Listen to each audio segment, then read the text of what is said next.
Hi everyone, how are you doing? Welcome to Positively Spiritual. My name is Shannon Gilmore.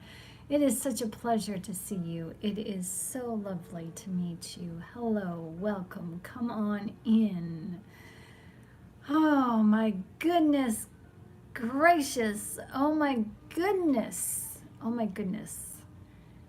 Have you guys been on the lives lately? Have you guys been listening in? Or is this your first time? If it's your first time, welcome. Come on in. It is nice to see you. Let me shake your hand. Never mind. Come bring it in. Let's have a group hug. Hugs. How are you? Well, here on Positively Spiritual, we have been dishing the dirt, spilling the tea, understanding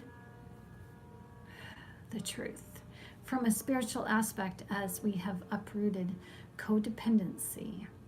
And we have understood today that our problem is most likely we're dealing with burnout. When we come out of a narcissistic relationship, we're in some kind of hurt, aren't we? We're a mess. We don't even recognize ourselves. So it's going to be hard for our friends and our family to recognize us as we're just this big ball of goo.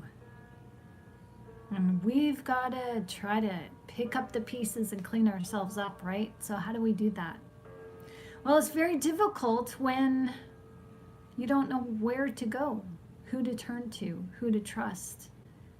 And you've been sapped of your energy, so how can you just get out of bed and just do another day? Another day seems like Groundhog's Day, right? So today we unpacked that a little bit. We got fierce with ourselves. I know I did. I got passionate. You guys saw a little bit of the mama bear. You know, that's just because and I'm sure you guys feel it too, that when you guys begin to heal and you guys understand what's going on, what comes out of all of this mess, what is left behind after unpacking the trauma from the narcissist, is this big brother or big sister who put them up. We protect our own. We protect ourselves and we protect each other. And we're strong enough to do that. We're strong enough to stand up for the truth and call it out, call out the lies, stand up for the truth and shout it from the rooftops, no matter what kind of community is going to get upset over it. Like I said, I love psychology, and I will champion psychology for as far as we can take it. But there's a time where we plateau. And there's a time where psychology has to step aside and we have to make room, as we have to give God all our attention.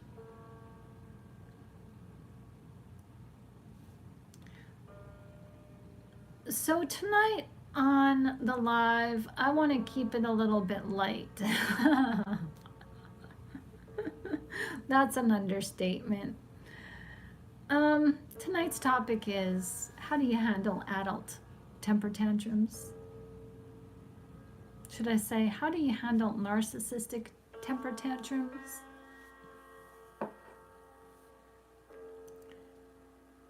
In a nutshell, you don't. You walk away. Well, in a perfect world, you walk away and you don't entertain that stuff, right? Let's see if I can. There, now can you guys hear me? There. So in a perfect world, you just don't put up with the temper tantrum. But how you deal with the adult narcissistic temper tantrum is easy. If you're a parent, you already know. You don't put up with it. You observe it, you don't absorb it. You remain stoic. You remain confident. You don't shake yourself from your position of authority.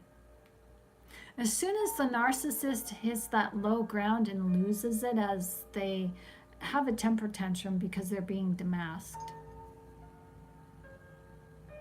So when the narcissist is having a temper tantrum, you keep your distance. You become non-committal.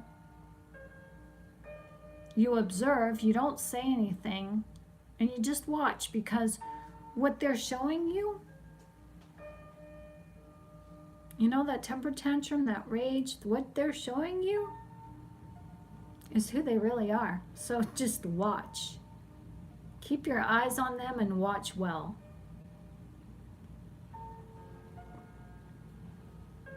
Because they're revealing to you the truth.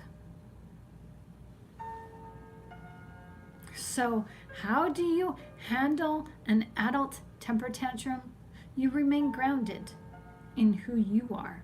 You don't stoop yourself to their level. You don't even meet them where they're at. You understand what they're doing. They're coming unglued because they can't have their way. Excuse me. And they're coming unglued because they feel exposed.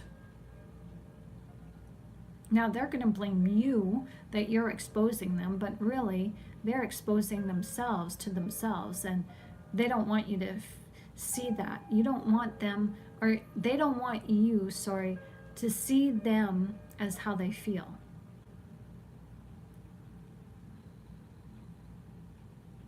So they use anger as a way to deflect. They can kind of cope with you feeling some sort of against their anger and their aggression, but they don't want you to ever grab a clue that they're feeling like they are worthless and unworthy, and they don't want you to judge them that way. They don't want to be judged as unworthy or worthless. So they show you their angry side, but it doesn't appear to be angry. I mean, yeah, you'll see the rage, you'll see the anger, but you'll see something else. You'll see their low self-esteem come out. Hi, Sophia. How you doing? How's your grandmother doing? How's she doing? How are you doing?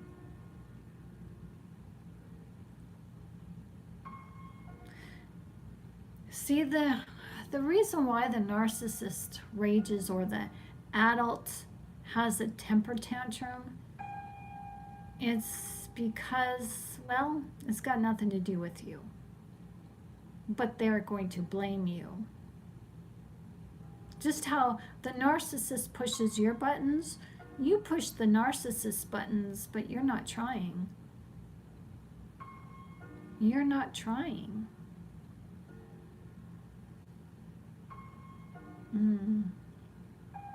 May God comfort your grandmother.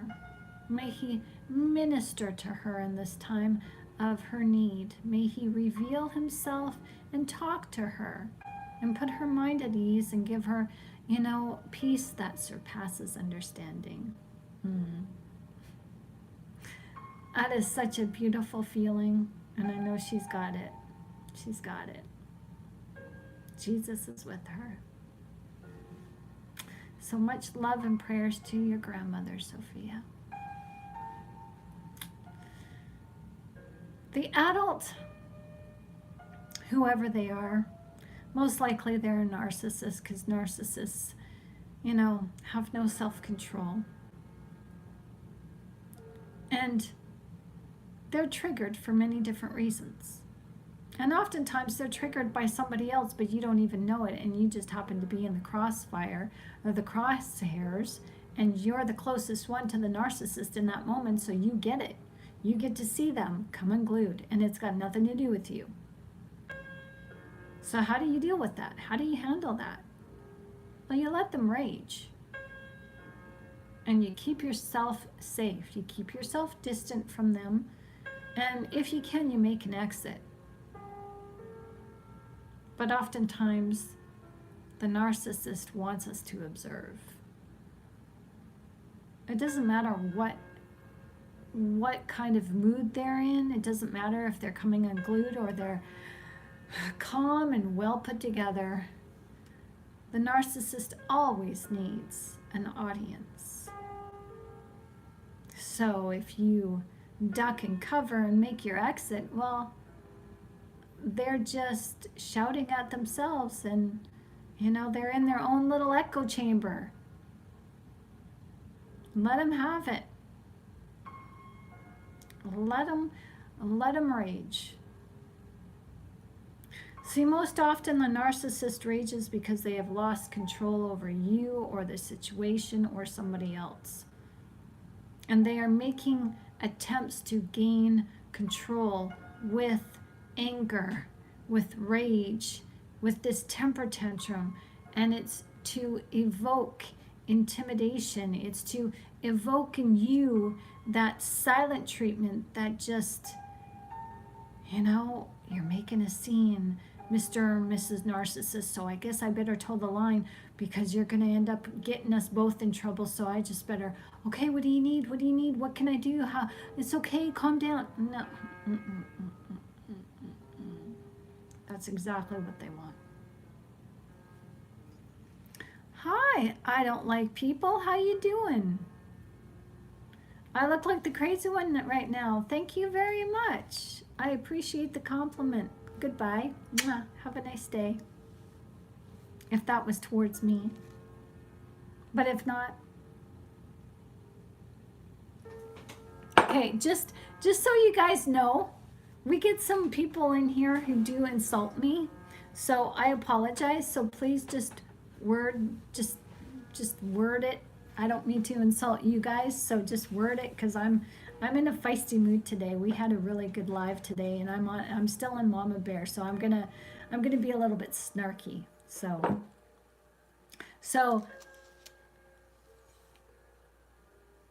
okay, so yeah, so that was directed at me. Okay, so I read your vibe right.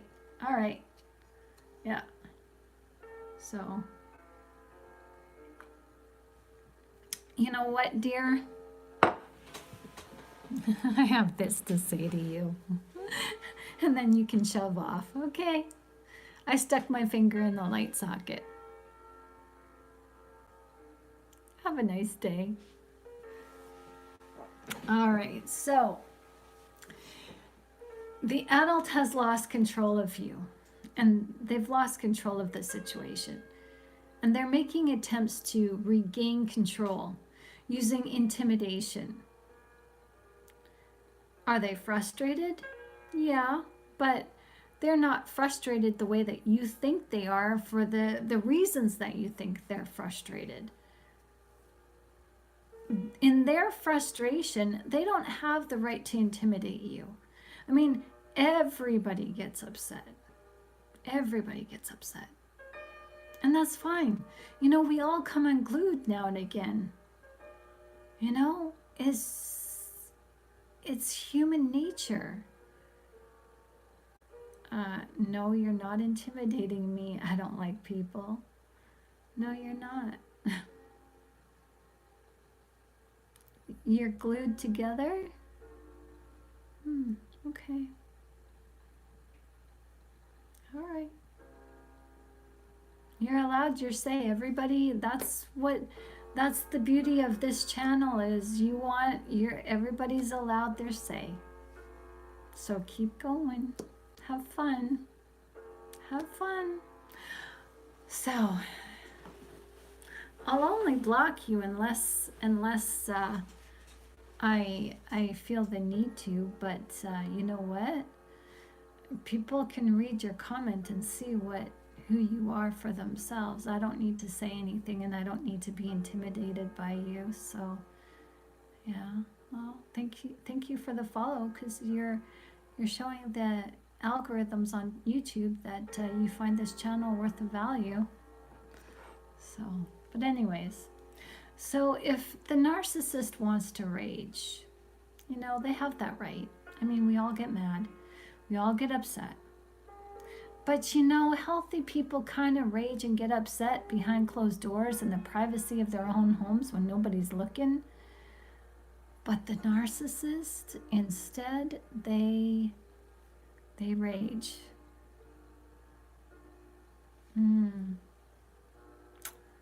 Yeah. Okay. Yeah, that comment's now gonna get you blocked. Yeah. We don't do that here.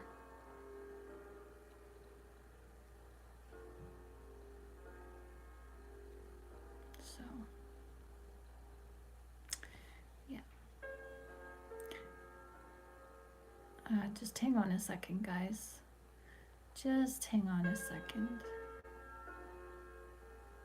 There we go.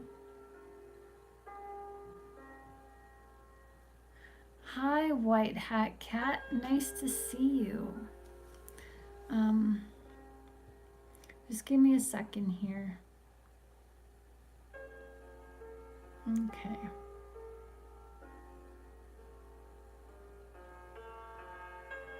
Okay, so there was somebody on this channel who's just being an instigator. And, yeah. So we just had to put them in their place. They were given the opportunity to simmer down and they didn't. So they're just running off their mouth, being a smart ass. That's okay, they can. It's whatever. We dealt with it. So let's continue. The narcissist rages. Hi Joe, how you doing? Oh, you're welcome. It was nice to talk with you today. It really was. You're looking good, by the way. Yeah, you're looking really good. So, I know you're still recovering, but you look good. For recovering from what you had there last week, that illness, you're looking good. So, hi Yassine. Nice to see you. Welcome. Come on in. So, it's natural for people to rage. It's natural for us to get upset. It's natural for us to, just punch our pillow. It's natural for us. I've done it. I've been in the privacy of my car, grabbed the steering wheel and just, I've done it. No, I'm not a psychologist, hon.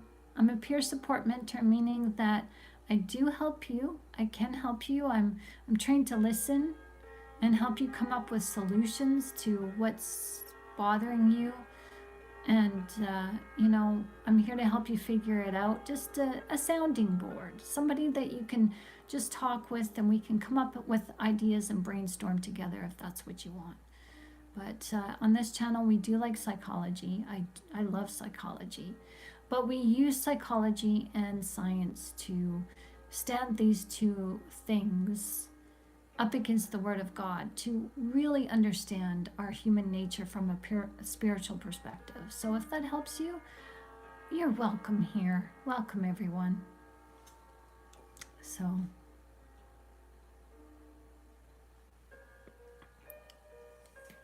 yeah, I'm centered. I'm cool. I'm cool as a cucumber. It's just water off a duck's back. White hat. Yeah, it's fine. It's fine. See, that's the thing. I was just so cool and calm and collected that I agitated his demons or her demons or whoever, whatever. I just, they started raging. So that's fine. See, this is what I love about healing, is that you can just, my insides, I'm just totally peaceful right now. I just feel peace. Oh, thank you, Yassine. Do you take private sessions? Yes, I do. White hat, 'cause your space is that of a holy place. It is. This channel is for, this channel is blessed by God, and I'm so thankful. We're all blessed by God. It's awesome, awesome, awesome. There's a link, Yassine. There's a link in the, I think it, yeah, in the comment, or excuse me, in the description of this video, or on this video channel. Go to my links, and you can go to my Ko-Fi page, and you can sign up, and you can make an appointment with me there if you like, or you can just email me, and we can work out a schedule, what's best for you if you wanted to talk. So yeah, just email me, and we'll go from there. Okay, so everybody has the right to have the freedom of expression of their feelings. I don't know. You can check out my prices on my Ko-Fi channel. Just email me, and my email is in a link in the description of this video channel. So just go to the banner. Underneath the banner, you see what this channel is about. You'll see the links, and you can find me that way, and we can talk prices and stuff for that. So White Hat Cat says, I'm working on being afraid of others pulling out of psychopathy abuse. We'll be looking into this. Thank you. Yeah. You're welcome. Did you get my message? You left me a message in the comment section of a video asking me about the helpless, what was that? The behavioral disorder of helplessness or something. I did answer you. So I'm in Canada, Yassine. So if you get an opportunity, to see the narcissist rage, to see them have a temper tantrum, you only need to see it one time. And you'll see them for who they are. Now, if you've never seen it before, it's very off-putting, and it can be intimidating. It seriously is. It can cause you your own kind of trauma if you don't know what this is, but it's just a tactic. It's a scare tactic. It's a manipulative ploy. And yes, they are going through, well, not all the time. Sometimes they are actually raging. Sometimes they are really provoked to anger, but then other times it's fake. Narcissists make very good liars with their emotions. I am pulling out of psychopathy abuse. Need no pity. Good. I need no pity. Good. Good. I'm glad. No, I get scared, but I watch your videos repeatedly. You help me to breathe at times. Good. Good. I'm glad to hear that. So,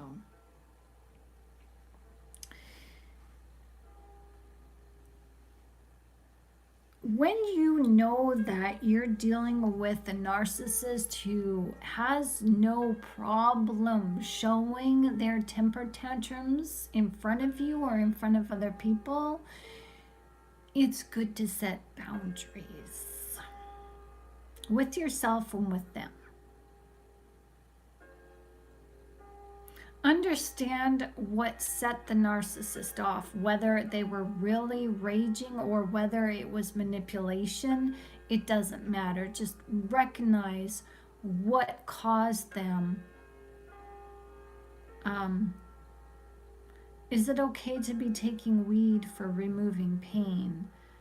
I'm not the one to be asking that. I personally don't recommend well, I don't recommend marijuana to begin with. I don't. It's not healthy.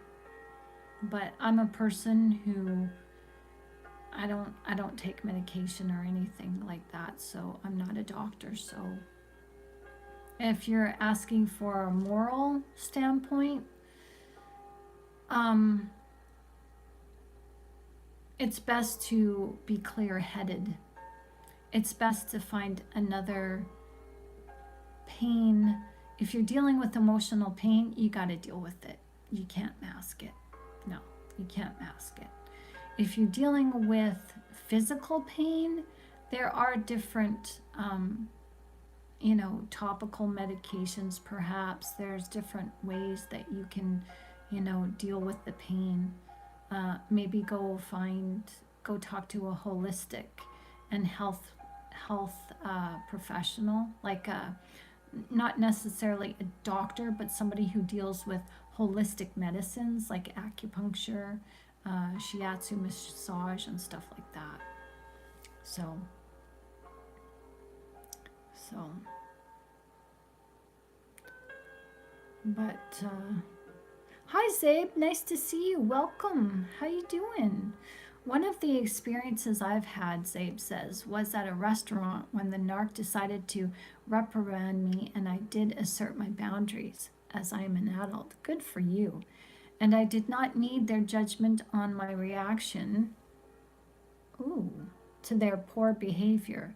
They were trying to shush me and kept on shushing me as if I was speaking loud enough for others to hear, which I wasn't. Oh, yeah, that sounds familiar. Wow, good for you. And you should have seen the way their face contorted into all these unfamiliar faces. They were looked at. I've never seen on that person's face before.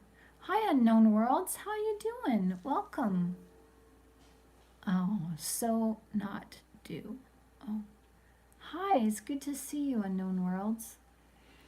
Yeah, so, they're just, they want to have their own way. That's the reason why they rage. That's the only reason why they rage, because they want to have their own way. And they rage to try to reel you back in, try to keep you in line. And dealing with an adult temper tantrum certainly is intimidating and it's uncomfortable. But you don't have to let it control you. Like, say, you got to have boundaries. You got to stand your ground. And when you see the temper tantrum once, you can say, you know what? I understand you're upset and I don't deserve to be talked to like this, so I'm going to go. And I'm not going to discuss this until you're ready to, respect the rules of this conversation, or respect me. Even say, I'm not going to have this conversation until you learn to respect me.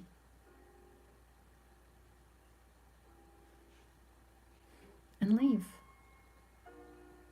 Hi, Apple C. Nice to see you. A new mind, a new heart in Yeshua Jesus. How have you been, Apple C? My ex used silent treatment on me. Yeah. Yeah, they do that. They stonewall. And stonewalling is now considered by therapists that it's one of the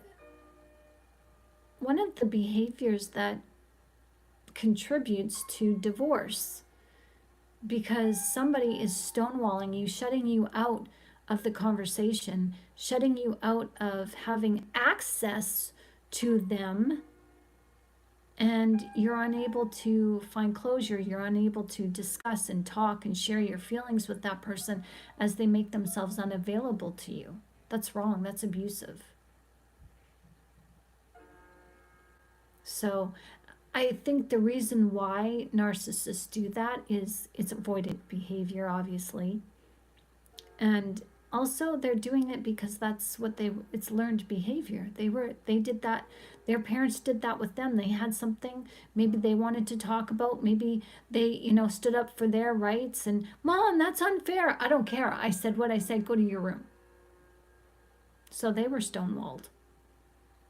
They were prevented from, expressing themselves in their childhood home, and they take that out on us. It doesn't mean it's right. Obviously, it's not right. But if you can understand their behavior, then you can better understand the reason why you don't need to react to them, because they're just treating you as how they were treated in their home. And that has nothing to do with you. It's not your fight. It's not your fight. It's their baggage, not yours. You're not responsible for it. So Unknown World says, all because I told him I wanted some attention to myself due to the fact that I was studying and wanted some me time. Oh, yeah. Yep. I hear ya. So he did this and then acted like he didn't do it. Yeah. Stonewall. W-A-L-L. Stonewall. So it's shutting you out and preventing you from having emotional access and sometimes even physical access to your partner. So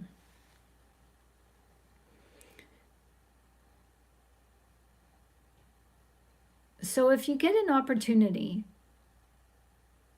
after the narcissist rages, it's in your best interest to just lay some ground rules and to tell this individual that their temper tantrums are uncomfortable and intimidating. And if this is a work-related situation, you can tell them that if this continues, you will have to take this above their heads, as their anger is causing an environment of fear that makes for an intolerable working situation. Stonewall Jackson, exactly. Zabe says, the worst for me is when it was in public, when we were out eating together. It was like a trap. Yeah. And then if you stand up for yourself in public, it's like you're kind of on pins and needles waiting for the aftermath of when you get in the car or when you get home. Then they really let loose. Yeah, they were allowed to speak their piece, but you were not. Exactly. It's like they're so controlling. So, their baby tetrad, exactly, thank you. If they enjoy causing pain, chaos, forced, need for them, yeah.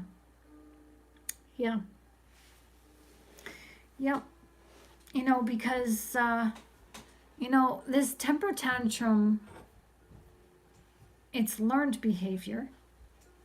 They saw their parents do it, or they saw somebody in position of power do it, and they learned.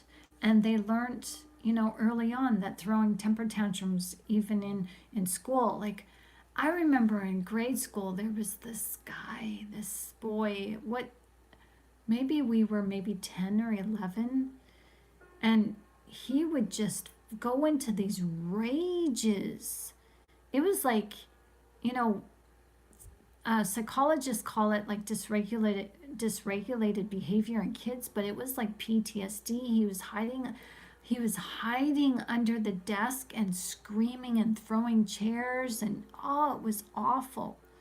It was scary. So, babies equal narcs. Yeah. Tetrad, they enjoy our pain. Yeah, they want to inflict pain the way that pain was inflicted on them. Because they want, okay, if you can understand this, narcissism is a disorder formed by abuse, okay? So, and also it is genetic. It's formed in the womb. But just for this video's sake, let's just say the most common way narcissism is formed is through bad parenting, whatever it is, okay? Now, if you can think about how the narcissist, like, you in your abuse, maybe if you were a kid and you endured abuse or whatever from your parents, but with the narcissist, they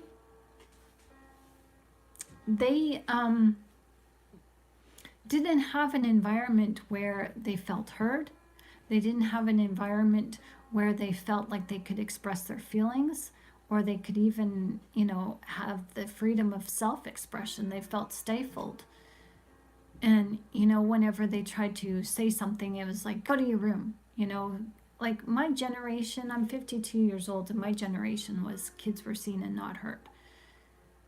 And narcissists don't thrive in that kind of environment. They need attention. Narcissists do not like being disciplined because they can do no wrong, right? So even when the parent, even if the parent is neglectful, parents are not perfect parents.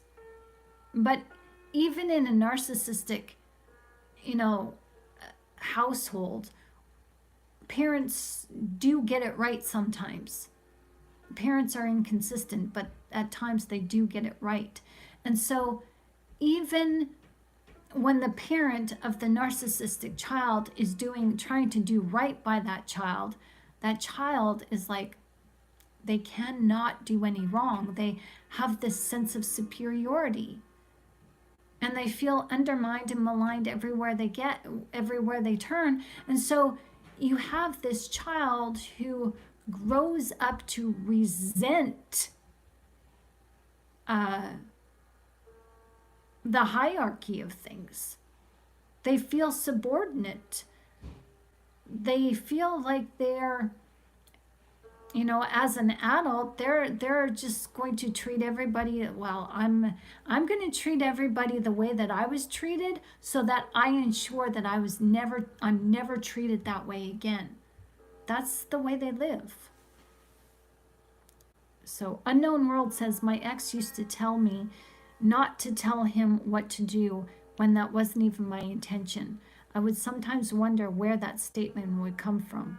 Yeah, because when you're talking to them, they're not listening to have a coming together of a meeting of the minds. They're listening for things specific, like specific words. They're trying to hear how you say these words, because they're listening for the voice of their parents through you. White Hat Cat says, unknown God will bring you love when it's going to be for you. Whoever hurt you was not for you. They were for themselves. Exactly. Yeah. He would often, Unknown World says, he would often say, I would attack him. Yeah, I know. My ex would always say, what do you have to be up in my face all the time? I'm like, I'm not up in your face. I'm just having an adult conversation with you. Well, you don't have to always be up in my grill. I'm like, who says that? How old are you? You're 47 years old. Come on.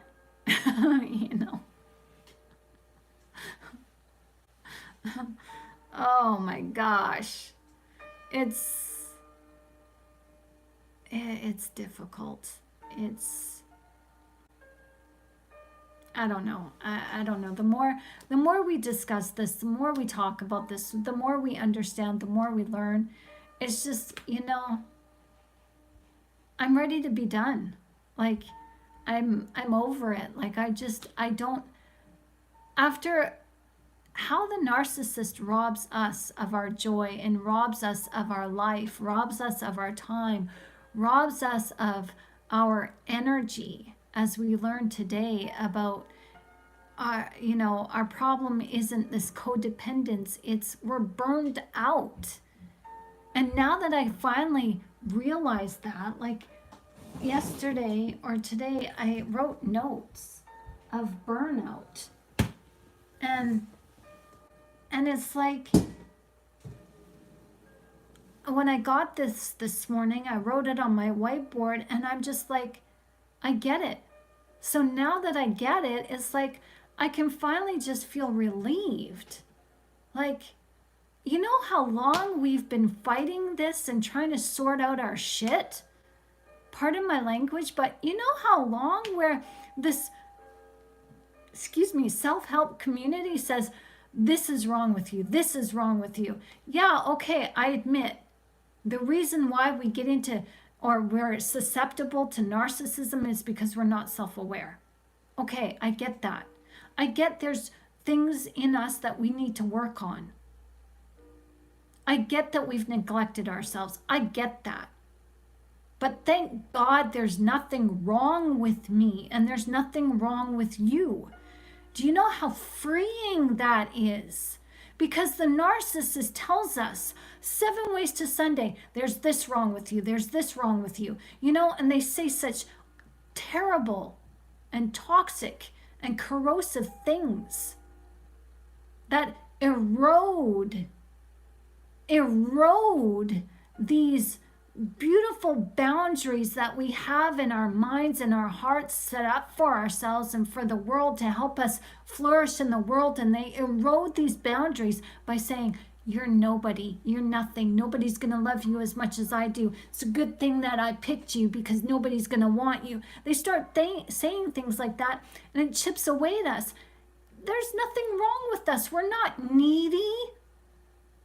We're not, so hard pressed to be loved that, the narcissist is no, they make us be our all. And they force us into believing that they are our end all be all. They force us to revolve our lives around them. And so I came out of these narcissistic relationships just jumping from one modality to another one and jumping to, scripture is the only thing that's rescued me. Yes, understanding self-awareness and applying, but certain things from psychology and understanding.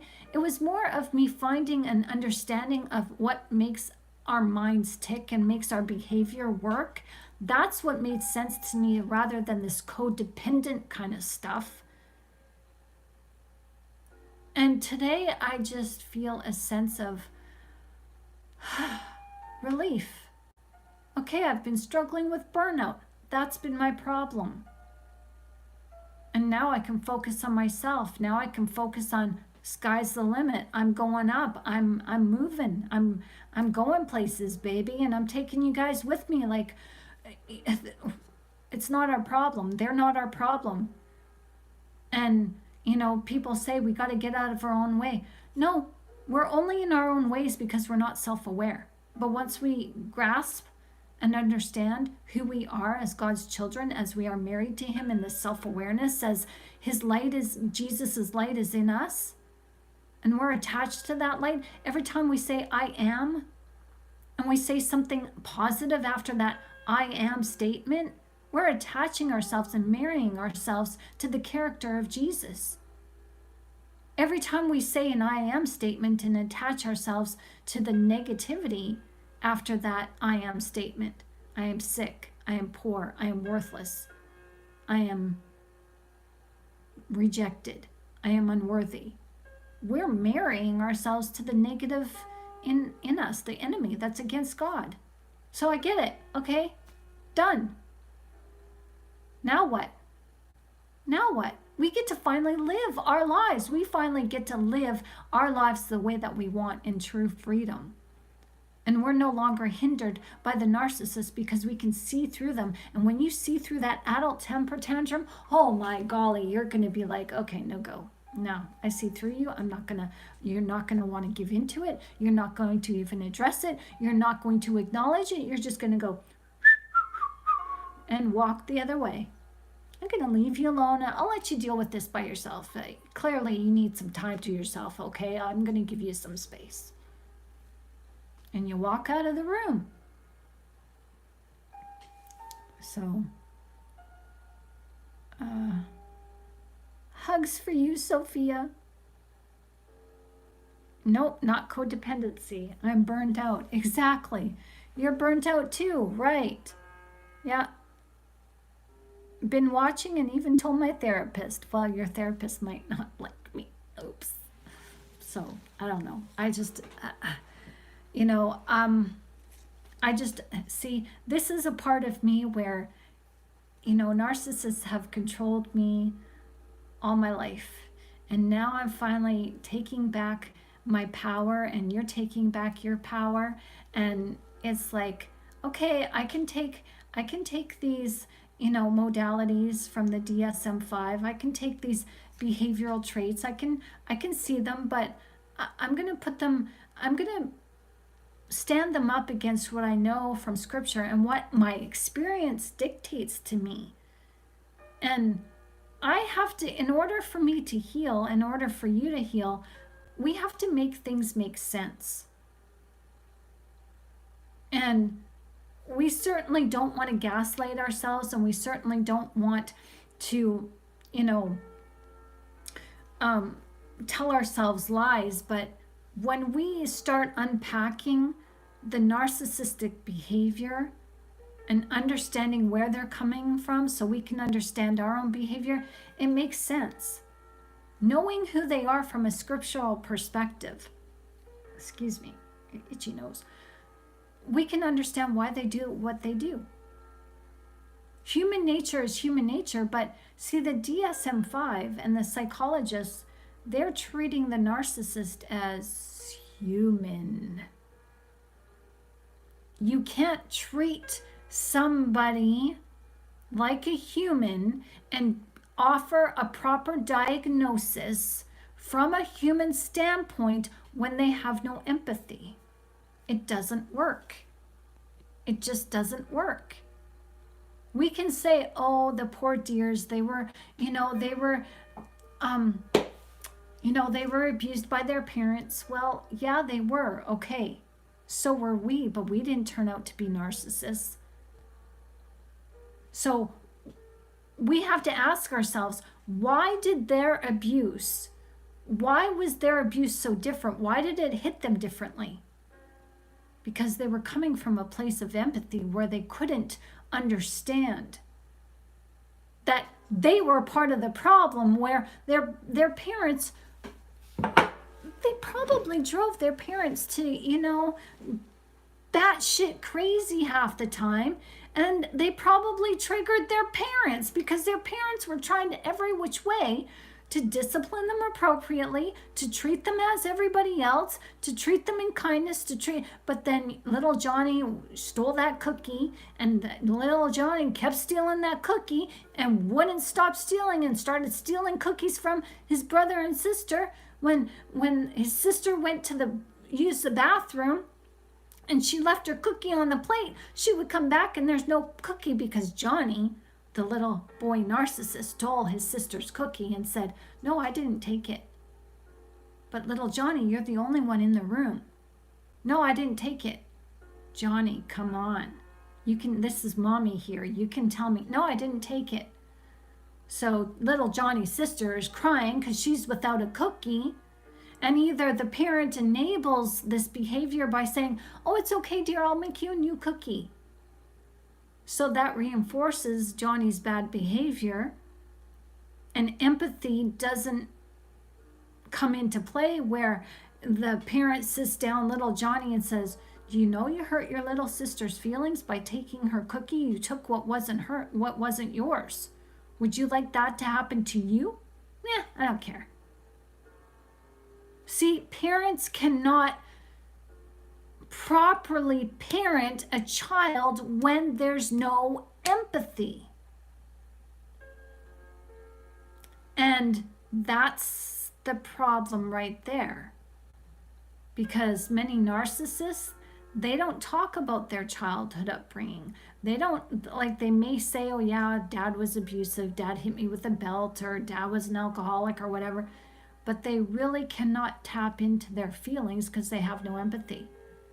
So they remember the pain and they remember the struggle on themselves, but they don't remember the struggle on everybody. You know, like they just see that it's their parents' fault, but their parents did the best that they could. So there's problems going on here, and I'm just seeing this. So the narcissist either had a childhood where the parents themselves lacked empathy. And we learned the other day that when a parent lacks empathy, then the child, the baby doesn't get imprinted with the empathy, and that stops, empathy from ever taking place in the brain. So there's that avenue. But then there's also the avenue where, okay, maybe the parents are trying to instill empathy in the child, but the child is just too rebellious. And maybe this has something to do with genetics, or, underdevelopment, or overstimulation in the mother's womb, or something's going on there. And so the parents doing their best to try to teach their child, their wayward child, empathy, but nothing's firing because nothing's there. So this, how you get excited and you get upset with the narcissist. Well, parents get a lot excited and upset with their children. It happens. And so the parents, end up, giving their child the strap, or, some sort of corporal punishment like that, because back in the day, we still spanked our kids, and we still, I had a wooden spoon cross my bottom before. So, I got it cuffed along the ear. I'd be sitting there eating dinner, and I'd say something, and all of a sudden like my head bobs. I'm like, what the heck? And my mom's like, cuffed me across the back of the head because I deserved it. I did something wrong. So there's few factors in here, but we don't take that into consideration, because this day and age, you're not allowed to, hurt your kids and spank them on the bottom to teach them a lesson. How many of you guys had tried to sneak that cookie and your grandmother went like this to your hand? Or the teacher had a ruler and whacked that ruler across your hand? Yeah. But nowadays, no, it's child abuse to do that. Yeah, well, I'm just going to stay silent on that, because I could get on. That's another topic altogether. But when you're dealing with, going back to the adult tantrums and just going through with what I just said here, something's clicking and firing off, and if this makes sense to you, great. Because as a parent myself, my kids are grown now, but as a parent myself, it's like, okay, let's just look at this. Say the narcissist adult was a narcissist child where they had no empathy. Okay, for whatever reason, however that happened, empathy's gone. We talked about feral kids the other day, and how when a feral child doesn't know how to articulate what they want or what they need, they will resort to groaning. When a feral child has not been taught empathy, the empathy's not there, and they cannot articulate and say, I want that spoon, please. And they're like, and pointing, and you're like, what, you want a fork? What do you want? You want the cup? And then it's like, they get so mad because you're not giving them what they want, but they can't, they're not mad at you. They're mad that they're not being understood. They can't, there's a language barrier.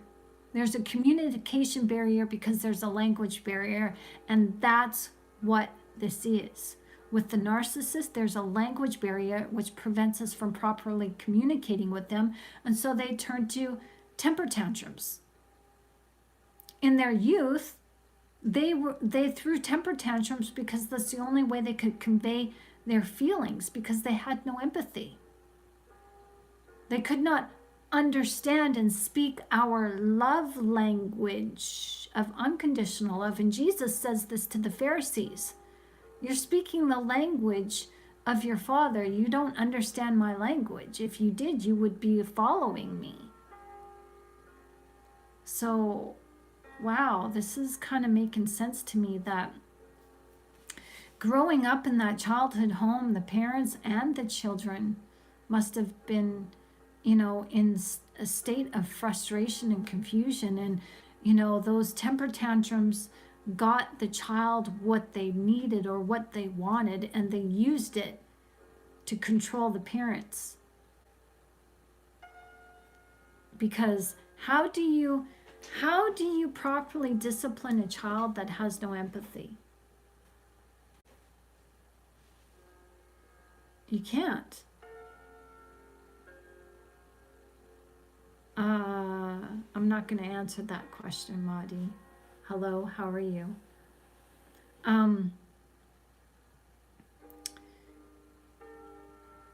When you think about this,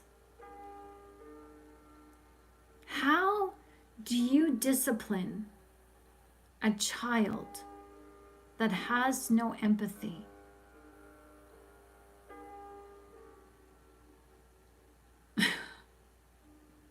Yes, and I know you're new here, Madi. Thank you, but that's not this channel. That's not what this channel is for. So, yeah, no, it's okay. You're welcome to stay. It's just we're talking about narcissism and healing, and so my personal life is not on the table right now. But thank you. So, I just think it's really curious. Because God says, train the child in the ways that they should go, and when they're older, they'll never leave it.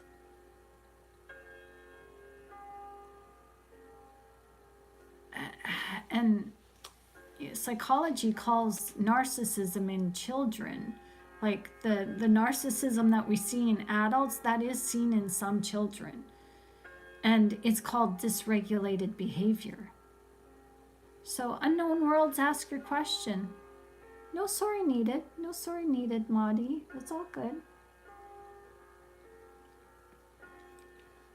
It takes a lot to get me offended. So if, so you're okay. It's all good here. It's okay. So ask your question, unknown worlds. Yeah, wow. So when you're dealing with a child who doesn't have empathy and they turn into, this raging little tornado, I guess all you can do is just go to your room. You're going to go for timeout, and when you're ready to, be quiet and come and talk to us and be nice to us, then you can come and be with the family. So because there's no empathy there, the child doesn't see their wrong, doesn't see their role that they played in having them being separated from the family and having to go to their room all the time. They just, growing up, they just see themselves, oh, mom and dad controlled me and they didn't want me around. They just bossed me. They just did this. They sent me to my room a lot. So I'm going to treat other people that way so that I will never be controlled like that again. So if a narcissist does want to change, do you think he or she would be able to do it if it was their will? A narcissist who does want to change, they're not a true narcissist. They don't, in my opinion, they don't have true narcissistic personality disorder. They're influenced by narcissism, and they're probably traumatized, and they have taken on narcissistic tendencies, but they have empathy. So they want to change. If a narcissist who does not have empathy, they can't self-actualize, they can't change. They just accept who they are. I am the way I am. And so, do you think God would allow them to feel empathy? If they prayed to God and they genuinely wanted to, feel empathy. You know, yeah, God can change anybody, but does God change everybody? That's like the cross of Christ is available for everybody, but not everybody's going to choose the cross of Christ. I think you need to go read the Mahdi. You need to go read the description of this channel.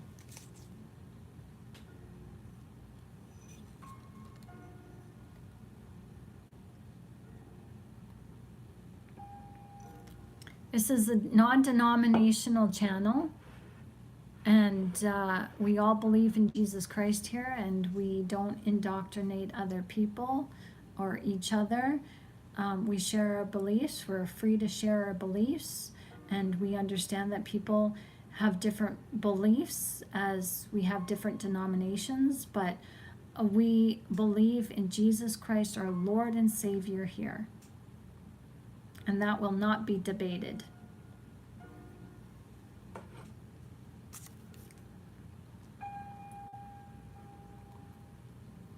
You're welcome to be here, but you're not welcome to, you know, make religion the topic of this forum.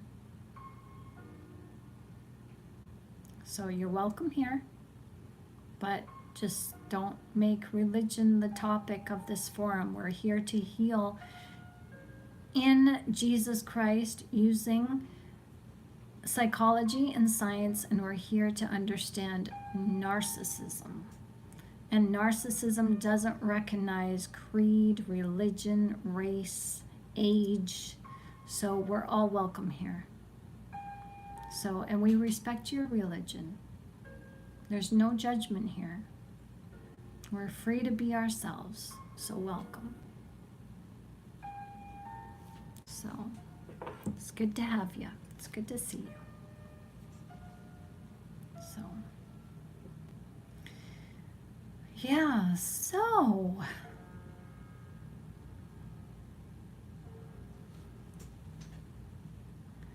yeah, I'm just curious about how many of us have raised kids not understanding that they lacked empathy.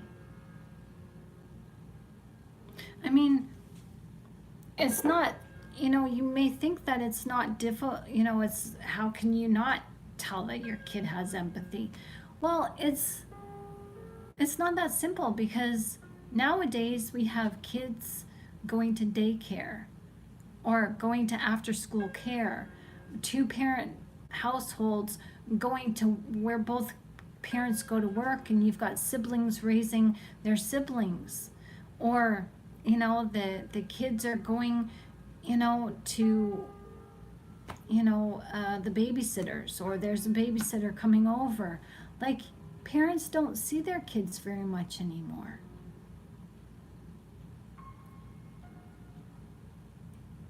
So,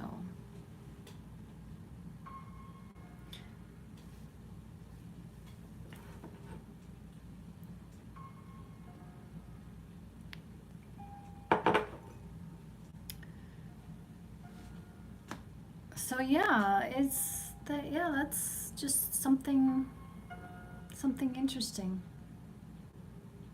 Something for, I guess, our consideration. Maybe I'll research that about kids, because I am curious about you know, kids' behavior, and because I know for me, if I knew now, like if I knew back then what I know now, I jump at the chance to be a better mom. Like, I would love the chance to be a mom again, you know, but you know, unfortunately with kids, that's where you don't get do-overs.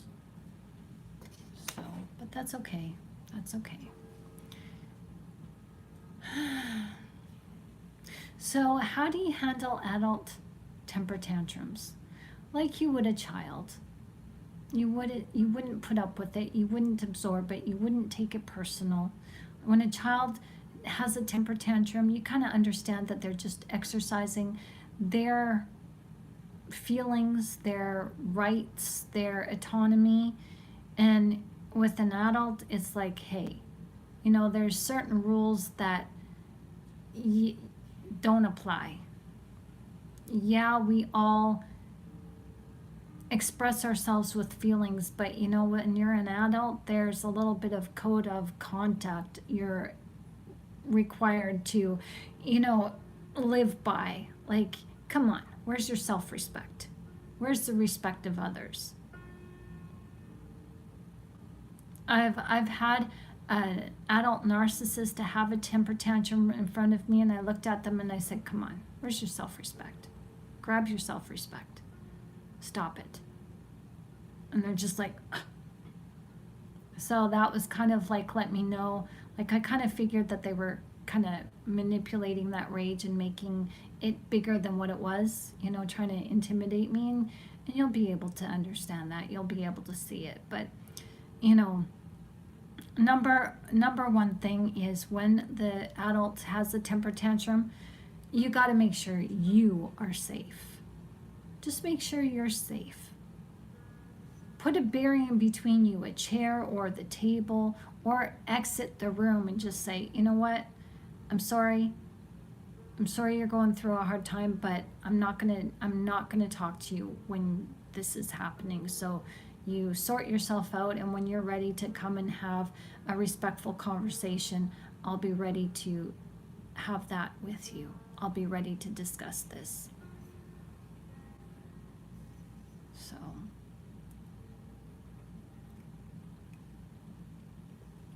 So if it's a friend or a family member, you can say, as much as I understand your anger and your frustration, you don't have any right to step over this emotional boundary between the two of us. So you can say, I'm not going to tolerate this behavior. And if you continue to have a temper tantrum in front of me, then you leave me with no choice but to stop communicating with you. You leave me no choice but to distance myself from you. You leave me with no choice to stop attending these get-togethers with you. Put the ball in their court. Hold them accountable for what they do.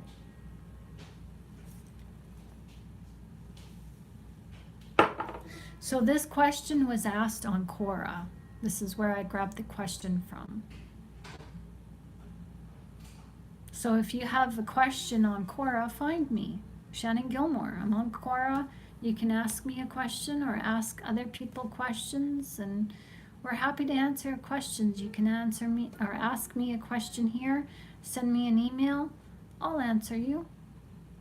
And if you want your question answered on this video, on our lives, I'll do that. And we're here 1 o'clock Eastern Standard Time every day and 10 o'clock Eastern Standard Time every day. And on Sundays, we're here at 2 p.m. Eastern for a Bible study. So with that, everyone, tonight was just I just wanted to keep it light a little bit because today's video and yesterday's videos were pretty heavy.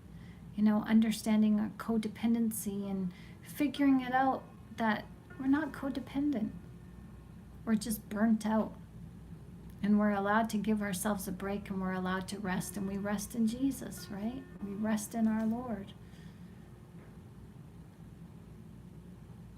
So with that said, I'm going to say goodnight, and I hope to see you guys tomorrow afternoon. And I just want to say thank you again for supporting this channel. Thank you for meeting with me here nightly and in the day too. It's such a pleasure. Like I said, I'll be here tomorrow at 1 o'clock in the afternoon and 10 o'clock in the evening. So I just want to say Have a good night, all. Sweet dreams. God bless. And see you tomorrow. Good night. Bye-bye. Aw, 1964 Flyers. Hi. So, have a good sleep, everyone.